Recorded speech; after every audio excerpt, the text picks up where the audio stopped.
Hello everyone, मैं ज्योतिवर्ती Paramount ई services से। Hope आप लोग ठीक ठाक होंगे। आज बहुत ही ज़्यादा इंपॉर्टेंट टॉपिक पे आप लोगों के साथ बात करने जा रही हूँ कि आज लोगों के ऑलरेडी बहुत सारे कमेंट्स आ रहे हैं, बहुत सारे कॉल्स भी आ रहे हैं कि हमारी एप्लीकेशंस लगी हुई हैं, 2-2 3-3 4-4 महीने हो गए, रिजल्ट्स नहीं आ रहे हैं। तो क्या आपकी ट्रैवल डेट्स एक्सपायर होने के बाद भी आपको वीज़ा मिल सकता है?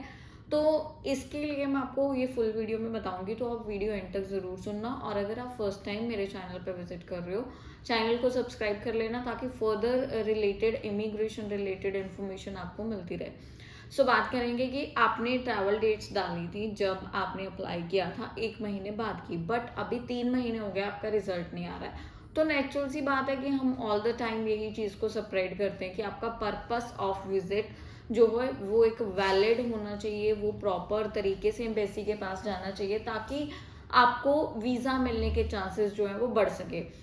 जाहिर सी बात है, अगर पर्पस ऑफ ट्रैवल आपका एक्सपायर हो चुका है तो नेचुरल सी बात है आपका नेगेटिव रिजल्ट आ सकता है। आपने अपना पर्पस ऑफ ट्रैवल जरूर वैलिड रखना है। वो कैसे वैलिड रखना है? आपकी डेट्स अगर निकल जाती हैं, लेट्स सपोज आपने फाइल किया था, आपको किसी की स्पॉन्सर नहीं थी, आप अपने बेसिस पे जा रहे थे, आपने कुछ बुकिंग्स वगैरह कराई थी, आपने कुछ एयरलाइन की टिकट्स वगैरह ली थी, तो ये सारी चीज़ें जो है वो अपग्रेड करके दोबारा से एम्बेसी को भेजनी है आपने अपनी एप्लीकेशन में।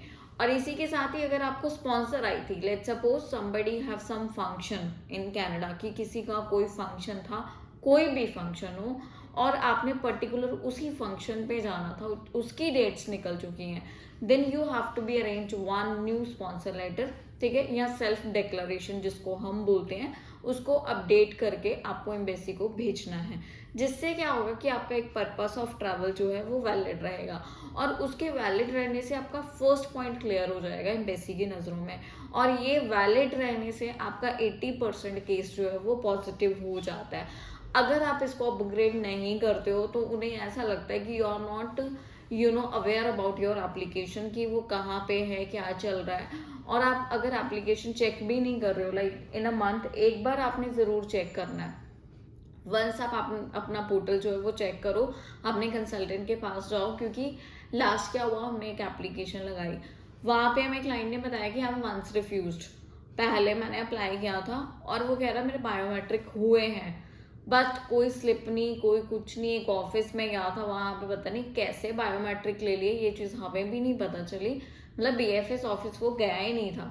हमने उनका एप्लीकेशन लगाया और इसमें लिख दिया वंस आई एम रिफ्यूज, और बायोमेट्रिक हुए पड़े हैं, तो that is valid for the 10 years, वो उसमें हम येस कर देते हैं। तो हमने एप्लीकेशन तो लगा दिया।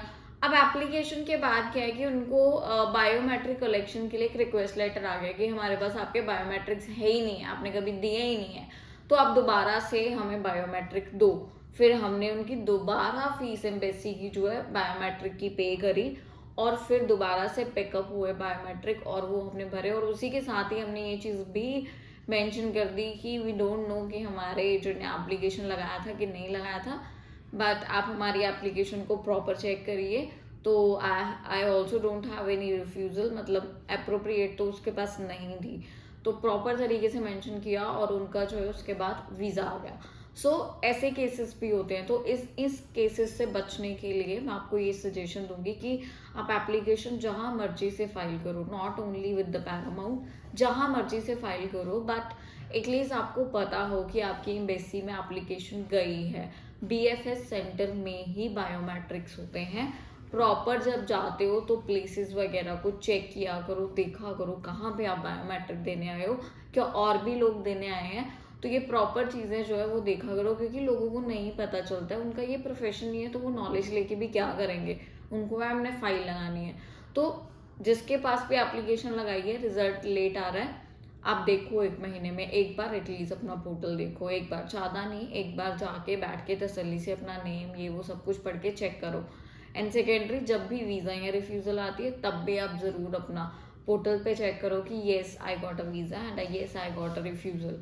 उससे क्या रहेगा कि you will be the clear for in future. आप जब भी एप्लीकेशन लगाओगे, आपको एक क्लियरेंस रहेगा कि येस मेरा इस दिन इस टाइम पे इस तरीके से रिफ्यूज हुआ था, ताकि हम एम्बेसी को उस चीज़ के बारे में क्लैरिटी दे के और हम री एप्लीकेशन कर सकें। तो अगर आपको ऐसे ही ट्रांसपेरेंट प्रोसेस चाहिए, आप पहले 1 नहीं, 2 नहीं, 5 बार, 10 बार भी रिफ्यूज़ क्यों नहीं हो, तो आप हमारी ट्रांसपेरेंट सर्विसेज लेना चाहते हो, कहीं से भी बिलोंग करते हो, तो एक बार हेल्पलाइन नंबर पे ज़रूर कांटेक्ट करो। आपको सारी इन्फॉर्मेशंस मिलेंगी। प्रॉपर तरीके से हेल्पलाइन नंबर पे कॉल करके अपॉइंटमेंट लेके ऑफिस विजिट करो, ताकि आपको सारी चीज़ें क्लियर टू क्लियर मिलेंगी हमारी तरफ से। Thank you.